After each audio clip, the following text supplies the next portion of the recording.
اگر کوئی شخص کسی کی اصلاح چاہتا ہے تو سب سے پہلے اپنی اصلاح کرنا چاہیے، تبھی بات میں وزن اور اثر ہوگا۔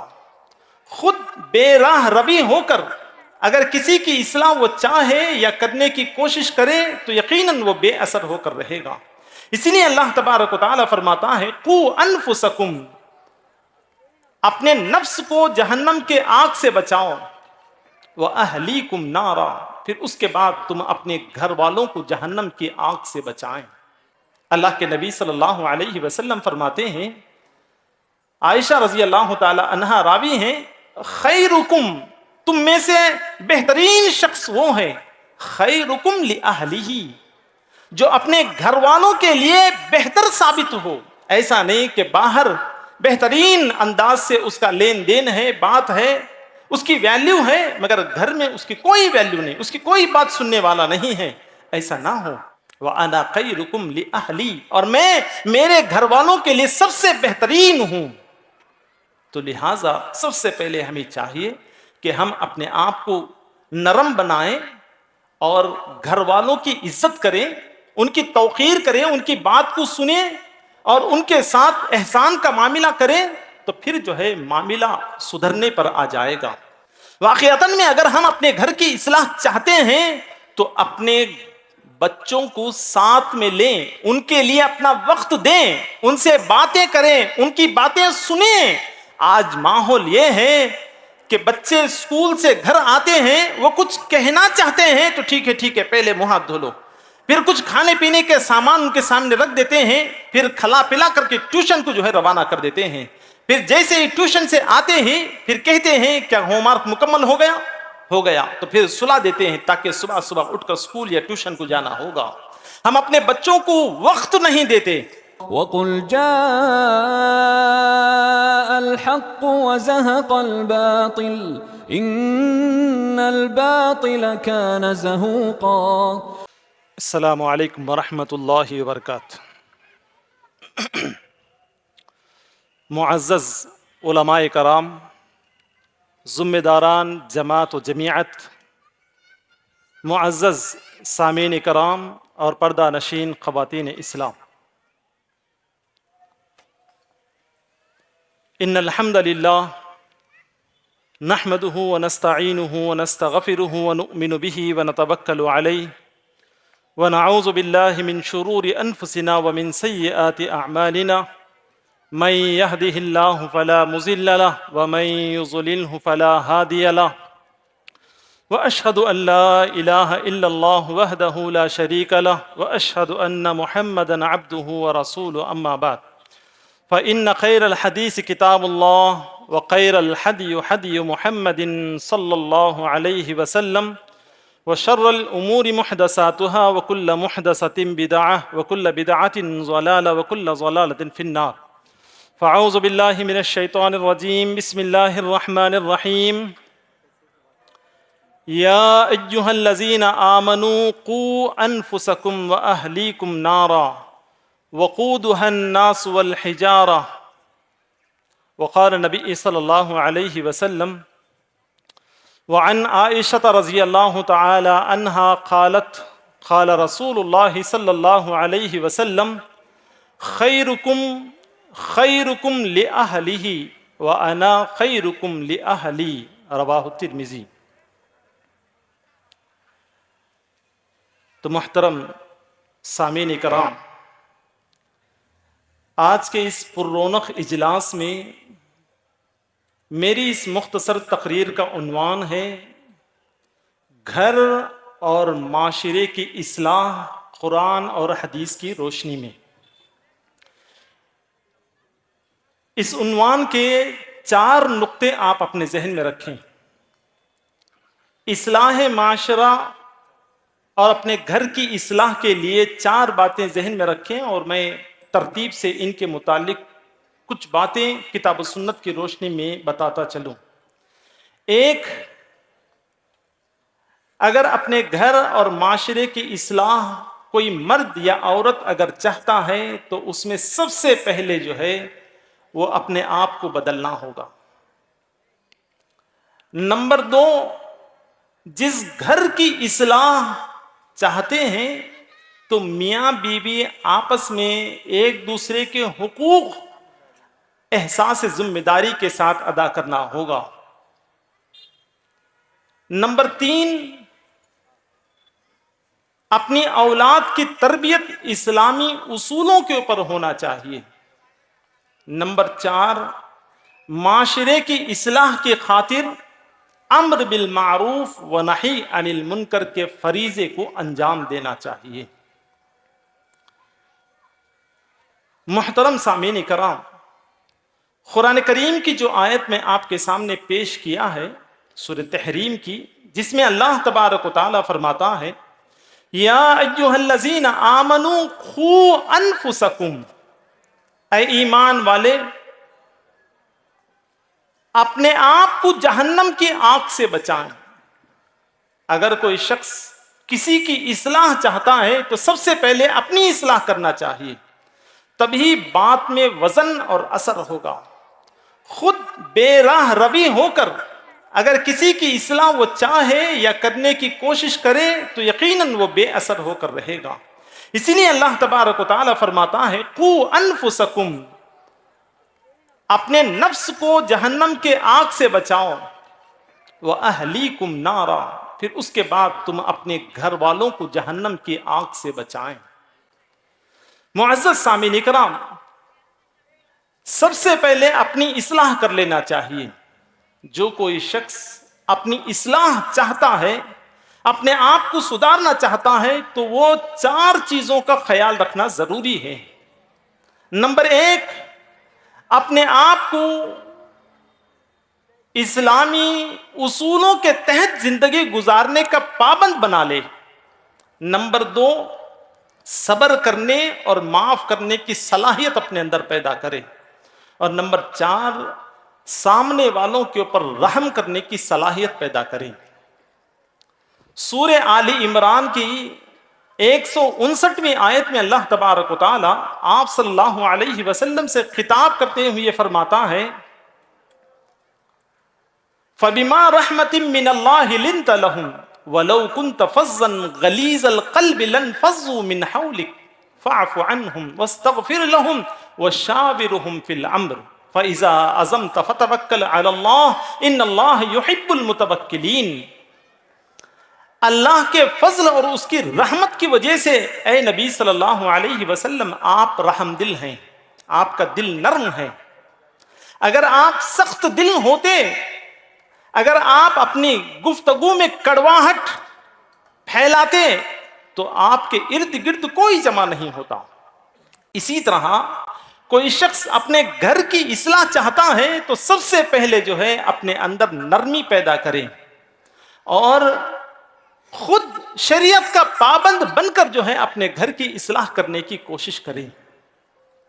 اللہ کے نبی صلی اللہ علیہ وسلم فرماتے ہیں، عائشہ رضی اللہ تعالی عنہا راوی ہیں، خیرکم، تم میں سے بہترین شخص وہ ہے خیرکم لأہلہ، جو اپنے گھر والوں کے لیے بہتر ثابت ہو۔ ایسا نہیں کہ باہر بہترین انداز سے اس کا لین دین ہے، بات ہے، اس کی ویلیو ہے، مگر گھر میں اس کی کوئی ویلیو نہیں، اس کی کوئی بات سننے والا نہیں ہے، ایسا نہ ہو۔ بلکہ خیرکم، تم میں سے بہترین شخص وہ ہے خیرکم لأہلہ، اپنے گھر والوں کے لیے سب سے پہلے بہتر ثابت ہو۔ وَأَنَا خَيْرُكُمْ لِأَهْلِي، اور میں میرے گھر والوں کے لیے سب سے بہترین ہوں۔ تو لہٰذا سب سے پہلے ہمیں چاہیے کہ ہم اپنے آپ کو نرم بنائیں اور گھر والوں کی عزت کریں، ان کی توقیر کریں، ان کی بات کو سنیں اور ان کے ساتھ احسان کا معاملہ کریں، تو پھر جو ہے معاملہ سدھرنے پر آ جائے گا۔ دوسری بات، میاں بیوی آپس میں ایک دوسرے کے حقوق کو احساس ذمہ داری کے ساتھ ادا کرے۔ معزز سامعین کرام اور محترم پردہ نشین خواتین اسلام، اس ضمن میں 2 حدیثیں میں آپ کے سامنے ذکر کروں گا، ایک سنن نسائی کی اور ایک صحیح ابن حبان کی۔ امام البانی رحمۃ اللہ علیہ نے اس حدیث کو صحیح قرار دیا ہے۔ حضرت عائشہ صدیقہ رضی اللہ تعالی عنہا اللہ کے نبی صلی اللہ علیہ وسلم کے اخلاق کے متعلق ذکر کرتے ہوئے فرماتے ہیں وعن عائشہ رضی اللہ تعالی عنہا قالت كنت اتعرق العرق فيضع رسول الله صلی اللہ علیہ وسلم فعه حيث وضعته وانا حائز. عائشہ رضی اللہ تعالی عنہا فرماتی ہیں کہ اللہ کے نبی صلی اللہ علیہ وسلم ہم دونوں جب مل کر کھانا کھاتے تھے تو میں جس ہڈی کو لے کر ہڈی کے جس جگہ سے گوشت کو نوچتی تھی اسی جگہ منہ رکھ کر اللہ کے نبی صلی اللہ علیہ وسلم بھی ہڈی کے گوشت کو نوچتے تھے. بلکہ یہاں تک کہ عائشہ صدیقہ رضی اللہ تعالی عنہا فرماتی ہیں کہ کنت اشرب من الاناء، اگر میں کسی برتن سے پانی پیتی ہوں تو جس جگہ سے میں منہ لگا کر پانی پیتی ہوں تو اسی جگہ سے اللہ کے نبی صلی اللہ علیہ وسلم منہ لگا کر پیتے. بلکہ اللہ کے نبی صلی اللہ علیہ وسلم اپنی محبت کا احساس دلانے کے خاطر کبھی کبھار پوچھ لیتے تھے کہ عائشہ اس برتن میں تم کہاں منہ لگا کر پیے ہیں. جب نشاندہی کر دیتے تو پھر آپ صلی اللہ علیہ وسلم اسی جگہ پر منہ لگا کر پیتے تھے. اس سے مطلب یہ ظاہر ہوتا ہے کہ شوہر اپنی بیوی سے بے پناہ محبت کرنا چاہیے. تبھی میاں بیوی کی بات ایک ہو سکتی ہے، پھر اس کے بعد اپنے گھر کی اصلاح بہتر انداز سے ہو سکتی ہے. دوسری حدیث یہ ہے، صحیح ابن حبان کی حدیث ہے، عبداللہ بن ابی اوفا رضی اللہ تعالیٰ عنہ راوی ہیں، کہتے ہیں کہ اللہ کے نبی صلی اللہ علیہ وسلم حضرت معاذ بن جبل رضی اللہ تعالیٰ عنہ کو کسی کام کی وجہ سے ملک شام کی طرف روانہ کر دیا، اور کچھ دنوں کے بعد شام میں اپنے کام کو تکمیل کر کے واپس جب لوٹے، سیدھے اللہ کے نبی صلی اللہ علیہ وسلم کے پاس آ کر آپ صلی اللہ علیہ وسلم کے لیے سجدہ کرنے لگے. اللہ کے نبی صلی اللہ علیہ وسلم یہ دیکھ کر کہا کہ معاذ تم یہ کیا کر رہے ہو؟ تو معاذ رضی اللہ تعالیٰ عنہ کہتے ہیں کہ اللہ کے نبی صلی اللہ علیہ وسلم میں شام گیا ہوا تھا، وہاں کے لوگوں کو میں نے دیکھا ہے کہ وہاں کے مذہبی پیشواؤں کو، سرداروں کو، حاکموں کو، بڑے لوگوں کو لوگ سجدہ کرتے ہیں. جب سے میں نے یہ دیکھا ہے اسی وقت سے میں نے ارادہ کر لیا ہے کہ میں اور ہم آپ کے لیے سجدہ کریں گے. آپ صلی اللہ علیہ وسلم نے فرمایا کہ معاذ ایسا نہ کرو. دیکھو اللہ کے سوا کسی کے لیے سجدہ کرنا جائز نہیں ہے. اگر اللہ کے علاوہ کسی کو سجدہ کرنا جائز ہوتا تو میں ہر شادی شدہ عورت کو حکم دیتا کہ وہ اپنے شوہروں کو سجدہ کریں، مگر جائز نہیں، حرام ہونے کی وجہ سے میں اس طرح کا حکم نہیں دیتا.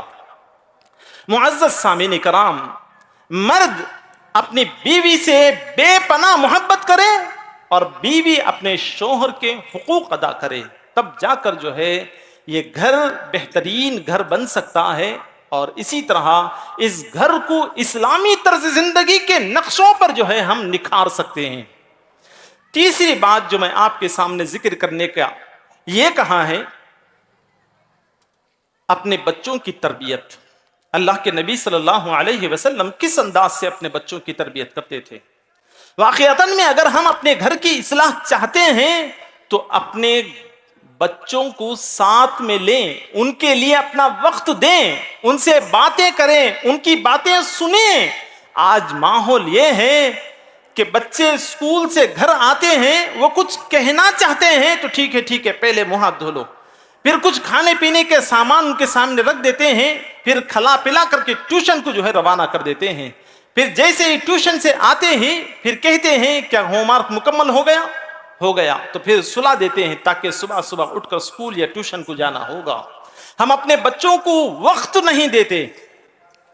اللہ کے نبی صلی اللہ علیہ وسلم کی حدیث سنن ترمذی کی ہے، اللہ کے نبی محمد صلی اللہ علیہ وسلم بچوں کی اصلاح کیسے کرتے تھے. حضرت عبداللہ ابن عباس رضی اللہ تعالی عنہ کہتے ہیں کہ كنت خلف النبي صلى الله عليه وسلم ذات يوم قال يا غلام إني أعلمك بكلمات احفظ الله يحفظك احفظ الله تجد تجاهك وإذا سألت فاسأل الله وإذا استعنت فاستعن بالله. اللہ کے نبی صلی اللہ علیہ وسلم عبداللہ ابن عباس رضی اللہ تعالیٰ عنہ ابھی چھوٹے بچے ہیں، چھوٹے بچے کو قریب بلا کر کہتے ہیں احفظ اللہ یحفظک، اگر تو اللہ کی حفاظت کرے گا تو اللہ تیری حفاظت کرے گا. کیا معنی ہے؟ کتنی بڑی بات اللہ کے نبی صلی اللہ علیہ وسلم چھوٹے بچے کے ذہن میں ڈال رہے ہیں. اللہ کی ہم کیا حفاظت کر سکتے ہیں؟ معزز سامعین کرام، اللہ کی شریعت کی حفاظت کرنا ہی اللہ کی حفاظت کرنا، دین کے اصولوں کی حفاظت کرنا، اس پر عامل ہونا ہی اللہ کی حفاظت کرنے کے برابر ہے. احفظ اللہ تجد تجاہک، اگر تو اسلامی اصولوں کا پابند بنے گا تو پھر جو ہے اللہ کو تو اپنے سامنے پائے گا. اللہ کے نبی صلی اللہ علیہ وسلم بچے کو کہتے ہیں اور فرماتے ہیں اچھی طرح جان لے، وَعْلَمْ أَنَّ الْأُمَّةَ لَوْ اجْتَمَعَتْ عَلَىٰ أَن يَنْفَعُوكَ لَمْ يَنْفَعُوكَ. دیکھو اے لڑکے، اگر پوری دنیا والے مل کر بھی تجھے کچھ فائدہ دینا چاہے تو نہیں دے سکتے، ہاں اتنا ہی دے سکتے ہیں جتنا اللہ نے تیری تقدیر میں لکھ کر رکھ دیا ہے. یہ عقیدہ بچے کے دل میں جو ہے راسخ کر رہے ہیں اللہ کے نبی صلی اللہ علیہ وسلم. ہمیں بھی چاہیے کہ ہم اپنے بچوں کی اصلاح اسی طرح عقیدے سے شروع کریں اور جھوٹ بولنے سے روکیں، اور بھی بہت ساری باتیں ہیں. پھر اس کے بعد تیسری بات، معاشرے کے متعلق امر بالمعروف و نہی عن المنکر کے فریضے کو انجام دیں. اللہ تبارک و تعالی اسی فریضے کی وجہ سے ہمیں خیر امت کا لقب دیا ہے. اگر ہم صرف اپنے گھر کے حد تک رہیں گے تو پھر جو ہے معاشرے کو درست نہیں کر سکتے، معاشرے کو بھی درست کرنا ہوگا. معزز سامعین کرام، قرآن کریم کی ایک آیت سورہ صف آیت نمبر 9 میں اللہ تبارک و تعالی فرماتا ہے هو الذی ارسل رسولہ بالہدی ودین الحق لیظہرہ علی الدین کلہ ولو کرہ المشرکون. اللہ تعالیٰ فرماتا ہے کہ میں نے رسول کو ہدایت دے کر بھیجا ہے، وہ دین الحق، اور دین حق دے کر بھیجا ہے. کیوں؟ لیظہرکم علی الدین کلی، تاکہ دنیا کے تمام ادیان کے اوپر دین اسلام کو غالب کریں. ہم یہ بتائیں، ثابت کریں عمل کے ذریعے کہ دین اسلام ہی سب سے بہترین دین ہے. اس دین کے اصول، ضوابط، اوامر و نواہی اللہ کے متعین کردہ ہیں، اور اس پر عمل پیرا ہو کر دنیا والوں کو بتائیں کہ مسلمان کبھی جھوٹ نہیں بول سکتا، مسلمان کبھی دھوکہ نہیں دے سکتا، مسلمان کبھی چور نہیں بن سکتا، مسلمان کبھی کسی چیز کے اندر خلط ملط نہیں کر سکتا. یہ ہم عمل کے ذریعے بتائیں. اگر یہ ہمارا انداز رہا، چاہے اس میں مشرک و کافر کتنا ہی ناراض ہوتے چلے جائیں، اس کا کوئی ہمیں گلا شکوہ نہیں، اس کا کوئی اعتبار نہیں، عمل کرتے ہوئے چلے جائیں تو ممکن ہے انشاءاللہ ثم انشاءاللہ ہمارا گھر اور ہمارا معاشرہ بہترین انداز سے سدھر جائے گا اور اسلامی طرز زندگی میں آ جائے گا.